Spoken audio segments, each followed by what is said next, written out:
Hello बच्चों, twelfth के इतिहास के लिए बहुत ही इम्पोर्टेंट क्वेश्चन है। तो आइए इसे देखते हैं, शुरू करते हैं। पहला क्वेश्चन है, हड़प्पा सभ्यता का विस्तृत वर्णन कीजिए। अब इस क्वेश्चन में आप लोग ऐसे प्रस्तावना छोड़ देना। पहले इस पर प्रस्तावना छोड़ देना, उसके बाद लिखना हड़प्पा सभ्यता विश्व की प्राचीनतम नदी घाटी सभ्यताओं में से एक थी। इसका विकास लगभग 250 ईसा पूर्व सिंधु घाटी नदी के तट पर हुआ। इसे सिंधु घाटी सभ्यता भी कहा जाता है। यह सिंधु घाटी सभ्यता का एक भाग था। हड़प्पा सभ्यता एक जगह खुदाई हुआ था इसका, ये वो है। पहला है, इसमें एक हेडिंग डाल दीजिएगा, खोज और विस्तार। इस सभ्यता की खोज 1921 ईस्वी में दयाराम साहनी ने की। इसके प्रमुख स्थल हड़प्पा, मोहनजोदड़ो, लोथल, कालीबंगन आदि है। इसकी खोज दयाराम साहनी ने की थी 1981 ईस्वी में, और ये इसके प्रमुख स्थल है। इतने इतने जगह ये सिंधु घाटी की सभ्यता मिली थी। दूसरा हेडिंग डाल दीजिएगा, नगर योजन। पक्की ईंटों के मकान, उसमें नगर योजन में उसकी जो नगर की सभ्यता थी, नगर के रहने वाले वो इस तरह के थे। घरों की पक्की ईंटों के मकान से बनी थी, सीधी एवं चौड़ी सड़कें थीं, सुनियोजित बस्ती थी, यानी बाजार वजार फिक्स रहा करते थे। भूमिगत जल निकासी व्यवस्था, नालियाँ थी, उसके ऊपर से बड़े बड़े ढक्कन लगे थे ताकि ढके रहें। इस तरह की व्यवस्थाएं थी उसमें।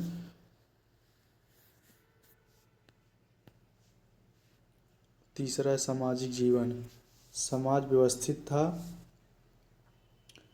और स्त्री पुरुष समानता के प्रमाण थे। उस समय स्त्री पुरुष के समान माना जाता था। आभूषण और वस्त्रों का प्रयोग, आभूषण और वस्त्र पहने जाते थे। तब भी आर्थिक जीवन कैसा था उन लोगों का। कृषि मुख्य व्यवसाय था।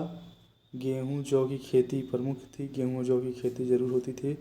व्यापार, मोसोटोपिया से संपर्क था। मोसोटोपिया एक बाज़ार लगता था, वहाँ पर व्यापार होते थे। पशुपालन उसके मुख्य व्यवसाय थे, पशुपालन ज़्यादा किए जाते थे। धार्मिक जीवन कैसी थी, मातृ देवी की पूजा होती थी। पशु शिव के प्रमाण, पशुपति शिव के प्रमाण, इसमें पशुपति शिव के प्रमाण माने जाते हैं, वो प्रमुख देवता थे उस टाइम के। पीपल वृक्ष की पूजा हुआ करती थी। छठा, कला और लिपि, मुहर्रे और मूर्तियाँ।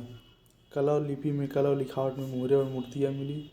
कांस्य और नृत्यांगना, लिपि अभी तक अपठित थी। कांस्य और नृत्यांगना लिपि जो थी, लिखावट थी उस टाइम की, अभी भी अपठित है। मतलब कोई पढ़ नहीं पाया उन लोगों उस लिपि को। और ये निष्कर्ष इसमें डाल दीजिएगा, हड़प्पा सभ्यता अत्यंत विकसित और संगठित थी। यह भारतीय सभ्यता की महत्वपूर्ण आधारशिला है।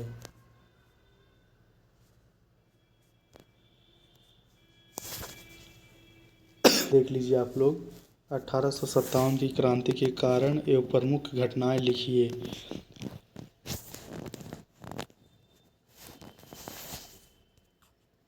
इसमें आप लोग प्रस्तावना में डाल दीजिएगा, 1857 की क्रांति भारत का प्रथम स्वतंत्रता संग्राम थी। यह अंग्रेजी शासक के विरुद्ध व्यापक विद्रोह था। इसके कई कारण थे, लेकिन इसमें से प्रमुख एक राजनीतिक कारण था। ये भी विलय नीति। विलय नीति किसे कहा जाता है, देख लीजिएगा आप लोग। जैसे पहले जो शासक थे, उनके अगर उत्तराधिकारी नहीं होते थे, तब उन लोगों को शासन जो था वो ब्रिटिश सरकार छीन लेता था। और दूसरा है, भारतीय शासकों के अधिकार समाप्त करना। उसमें भारतीय शासकों के अधिकार समाप्त कर दिए जाते थे। कैसे, राजा वजा का पतन होता था धीरे धीरे।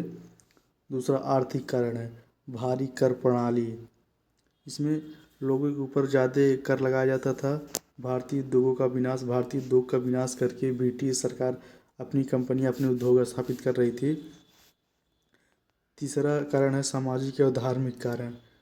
सामाजिक और धार्मिक कारण में देख लीजिएगा आप लोग, सामाजिक सुधारों में हस्तक्षेप।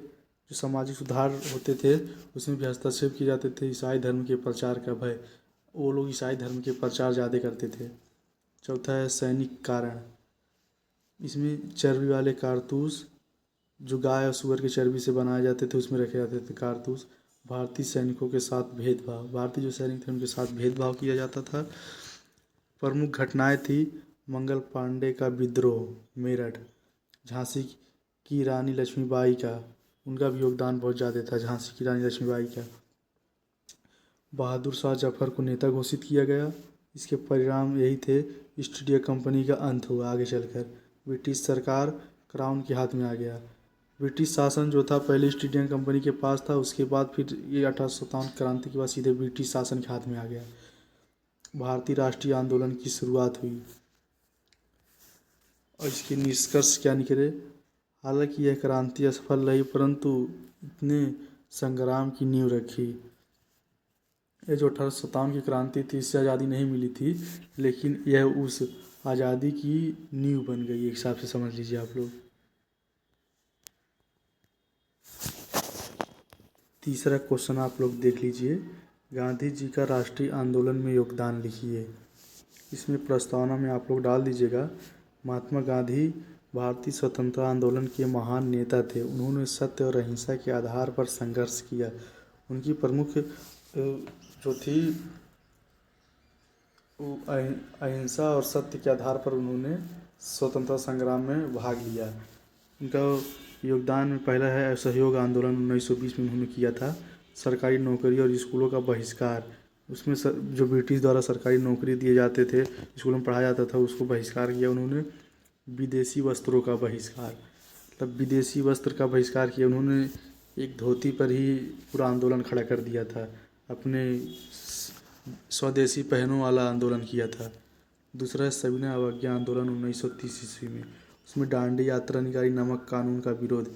जैसे अंग्रेज़ों ने नमक पर ज़्यादा कर लगा दिया था, एक जगह भारतीयों को नमक बनाने और बेचने का अधिकार नहीं था, इसलिए उन्होंने दांडी यात्रा निकाली थी 1930 ईस्वी में। भारत छोड़ो आंदोलन 1942 ईस्वी में, अंग्रेज़ों भारत छोड़ो का नारा दिया। व्यापक जन आंदोलन, इसमें बहुत से ज़्यादा लोग शामिल थे। चौथा देखिए, गांधी जी के सिद्धांत सत्य और अहिंसा। उनका सबसे बड़ा सिद्धांत यही था, सत्य और अहिंसा के आधार पर न्याय करते थे। और इसमें सत्याग्रह आंदोलन का भी उन्होंने आंदोलन किया था।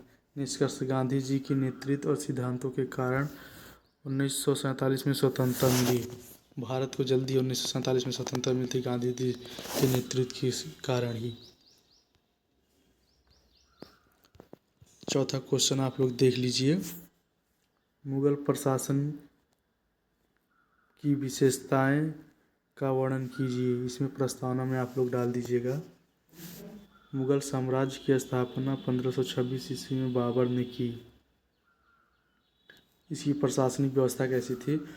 सम्राट सर्वोच्च अधिकारी माना जाता था। मनसबदारी प्रथा थी।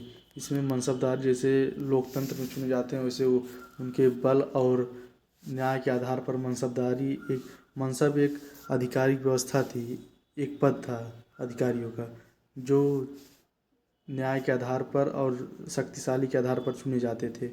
सूबेदार और फौजदारी नियुक्त किए जाते थे। राजस्व व्यवस्था में टोरलमल की भूमि मापन प्रणाली थी। टोरलमल एक वैज्ञानिक थे जिन्होंने वैज्ञानिक तौर तरीके से भूमि मापने का प्रणाली दिया था। नियमित कर संग्रह, कर और देख रेख करके उत्पादन के हिसाब से लगाए जाते थे।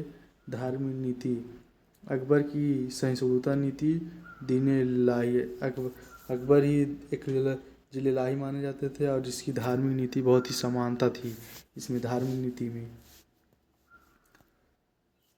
निष्कर्ष में लिख दीजिएगा, मुगल प्रशासन व्यवस्थित और शक्तिशाली था।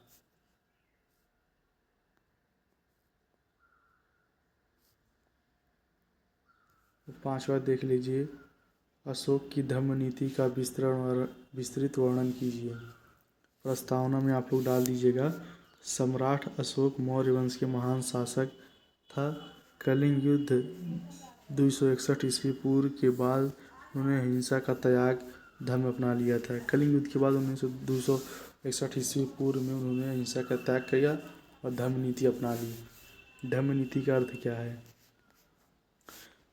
धर्म का अर्थ नैतिक आचरण और मानवता से है। यह किसी विशेष धर्म से नहीं संबंधित था। इसमें नैतिकता को महत्व दिया जाता था। धर्म के प्रमुख सिद्धांत थे। अहिंसा का पालन किया जाता था। इसमें सभी धर्मों के प्रति सहिष्णुता थी। सभी धर्मों को समान माना जाता था। किसी धर्म को लेकर भेदभाव नहीं था। माता पिता और गुरु का सम्मान किया जाता था। प्रजा के कल्याण की भावना थी उसमें। और तीसरा देख लीजिए, धर्म के प्रचार के साधन। शिलालेख और स्तंभलेख थे। धर्म और महामात्रों की नियुक्ति। उस टाइम धर्म के रक्षा के लिए महामात्र की नियुक्ति की जाती थी। विदेशों में धर्म प्रचार श्रीलंका आदि तक था। धर्म नीति का प्रभाव, शांति और एकता की स्थापना।